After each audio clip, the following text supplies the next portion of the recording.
Assalamualaikum warahmatullahi wabarakatuh. Terima kasih atas kesempatan kehadirannya dalam penyuluhan anti korupsi Pratama bersama LSP P3 PIB. Sebelum kita memulai penyuluhan, alangkah baiknya saya mempresentasikan safety briefing ketiga dalam kondisi pandemi COVID-19. Namanya mana?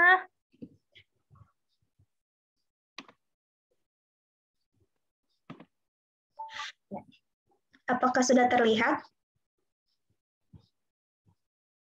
Oke. Sebelum penyuluhan anti korupsi dimulai, peserta penyuluhan harus memperhatikan keselamatan dan kesehatan kerja, yang itu meliputi pada masa pandemi ini diharapkan tidak ada kerumunan yang diciptakan, sehingga kita menggunakan media daring. Lalu tetap jaga jarak dengan orang sekitar dan memakai masker. Lalu tetap menjaga kebersihan badan dan rajin mencuci tangan.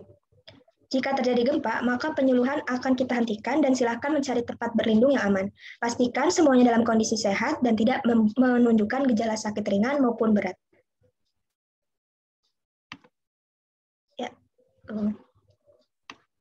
Penyuluhan akan saya mulai dari materi dasar penyuluhan anti korupsi. Contoh-contoh berbagai usaha mencegah dan menentang korupsi yaitu meliputi melakukan tindakan preventif, melakukan edukasi sedini mungkin, pengembalian uang negara, melakukan pengawasan melekat, mensosialisasikan penyuluhan anti korupsi, perbaikan sistem pengawasan, dan mempermudah sistem perizinan. Tujuan akhir dari berbagai usaha mencegah dan menentang korupsi yaitu menghapus segala bentuk korupsi dalam rangka menunjang terwujudnya good governance. Sasarannya itu sebagai berikut, yaitu menurunnya perbuatan korupsi, menurunnya jumlah kerugian keuangan negara sebagai akibat perbuatan korupsi, meningkatkan penyelesaian tindak lanjut kasus-kasus yang berindikasi korupsi, meningkatnya partisipasi masyarakat dalam menginformasikan perbuatan korupsi. Lalu terwujudnya sistem pengelolaan yang memiliki daya tangkal terhadap praktik-praktik korupsi serta lebih efisien dalam menjalankan tugas fungsi ada wewenangnya. Meningkatkan efektivitas sistem pengendalian manajemen.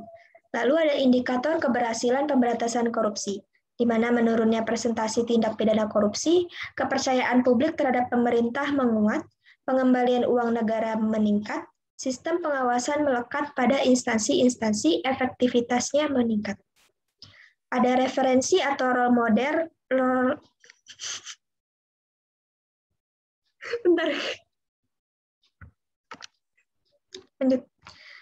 ada referensi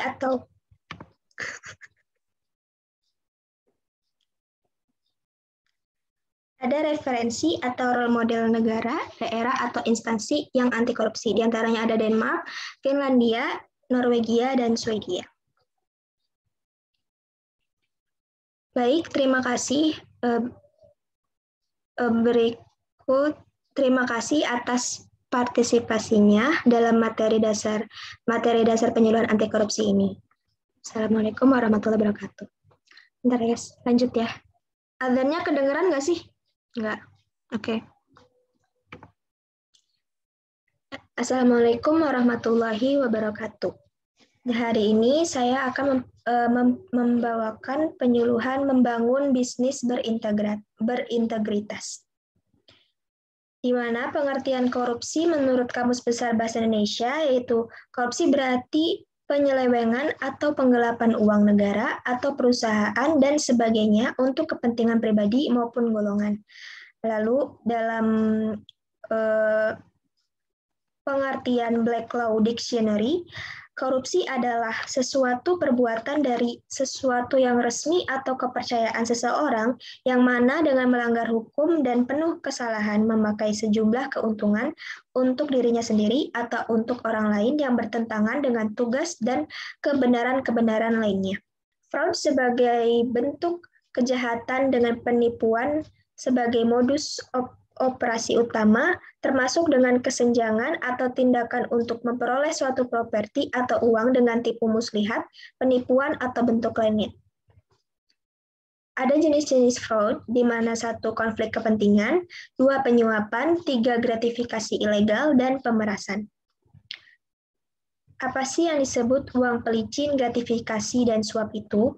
Uang pelicin itu tujuannya untuk memudahkan atau mempercepat layanan administratif. Bentuknya umum yang nominalnya kecil atau dalam bentuk barang, jasa, dan lain-lainnya. Ada gratifikasi, tujuannya untuk pemberian hadiah dan lain-lain. Berbagai bentuk dapat berupa uang, diskon, komisi, pinjaman tanpa bunga, tiket perjalanan, fasilitas penginapan, perjalanan wisata, pengobatan cuma-cuma, dan fasilitas lainnya. Lalu ada suap. Tujuannya untuk mempengaruhi pengambilan keputusan, di mana bentuknya bisa suatu barang atau jasa atau janji. Orang-orang yang integral itu yang memiliki integritas pribadi, berkepribadian utuh, atau setiap tindakan dan perilaku merujuk pada nilai moral dan etika. Lalu satunya perkataan dan perbuatan. Patuh pada yang telah disepakati, tidak melanggar janji, tidak tergoda melakukan penyelewengan, dan menjadi panutan. Nilai-nilai integritas intinya yaitu ada jujur, lurus hati, tidak berbohong dan tidak curang, tanggung jawab, siap menanggung akibat dari perbuatan yang dilakukan, tidak buang badan, disiplin, taat terhadap peraturan baik yang tertulis maupun yang tidak tertulis. Lalu ada peduli, mengindahkan, memperhatikan, atau menghiraukan orang lain, berani, mantap hati, dan percaya diri, tidak getar dalam menghadapi bahaya, kesulitan, dan sebagainya. Adil, berlaku sepatutnya atau tidak sewenang-wenang. Lalu ada kerja keras, gigih,